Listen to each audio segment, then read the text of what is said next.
Premièrement, j'ai travaillé avec la commission scolaire, j'étais en enseignement auparavant. J'avais déjà un bouvier bernois que j'emmenais à l'école, il était tout petit. Je voyais vraiment les bienfaits avec les élèves. Fait que j'ai fait ni un ni deux. Je me suis dit, je suis pas certifiée, ni les chiens n'étaient pas assurés. Alors, ce que j'ai fait, c'est que j'ai laissé l'enseignement et je suis allée chercher ma certification à Montréal avec l'École internationale de zoothérapie pour justement avoir le droit de rentrer dans les écoles et continuer le travail avec des élèves, avec des chiens, justement. OK. Puis pouvez-vous nous expliquer, c'est quoi au juste la zoothérapie? Bien, écoute, la zoothérapie, bien, c'est une approche thérapeutique, premièrement, qui est utilisée avec un animal domestique ou un animal de compagnie. C'est auprès des humains qui souffrent souvent des troubles mentaux, physiques ou même sociaux. Les objectifs, c'est souvent c'est l'amélioration du bien-être psychologique ou même physique, affectif, cognitif qu'on fait avec les gens.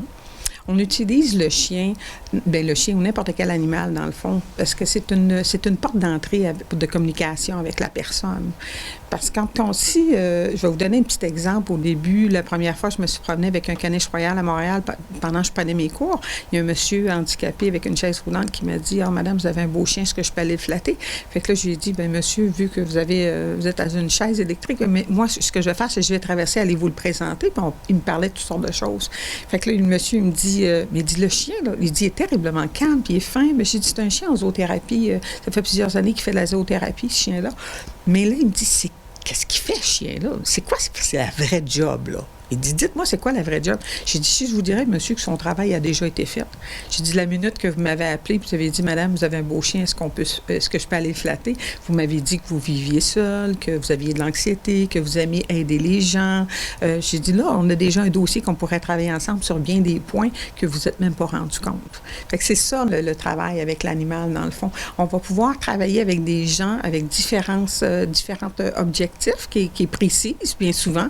Et on va choisir différents animaux pour le faire. On ne peut pas servir toujours du même animal pour faire le même travail parce que chaque animal a leurs qualités et leurs défauts et on va se servir de ça pour arriver à nos bienfaits. OK. Pouvez-vous nous parler justement des objectifs? Oui, certainement. Les objectifs, premièrement, l'animal, les bienfaits de l'animal, c'est un incitatif à l'activité physique. Par exemple, quelqu'un qui ne veut plus bouger, mais là, automatiquement, ils vont commencer à bouger, ils vont vouloir le flatter. Ça offre aussi de l'amour inconditionnel. Un chien ou un animal, ça ne juge pas. Alors, ceux qui sont très, très complexés ou n'importe quoi, les chiens, eux autres, ils n'en font pas de différence. Alors, il y a une approche automatique avec l'humain. Puis aussi, c'est une présence réconfortante et calmante aussi. C'est réconfortant. Il y a plusieurs personnes, si on parle des gens en résidence qui ont dû laisser leur animal domestique en arrière pour aller en résidence, ils s'ennuient. Mais là, avoir cet animal-là, c'est réconfortant, c'est calme, ça donne une joie de vivre, d'avoir un animal à côté d'eux. Aussi, c'est un catalyseur social. Dès qu'on a un animal, les gens viennent nous voir. Si je me promène tout seul dans le chemin, il n'y a personne qui va me dire « Hey, bonjour, madame, je veux vous parler. » Mais quand on a un animal avec nous, bien, oh, vous avez donc un beau petit chien, comment est-ce qu'il s'appelle? Fait que là, on rentre plus facilement en contact avec un animal. Puis aussi, ça favorise les contacts interpersonnels. OK. Mais c'est pour qui au juste? Ça peut être pour n'importe qui? Là, ça peut être tout le monde.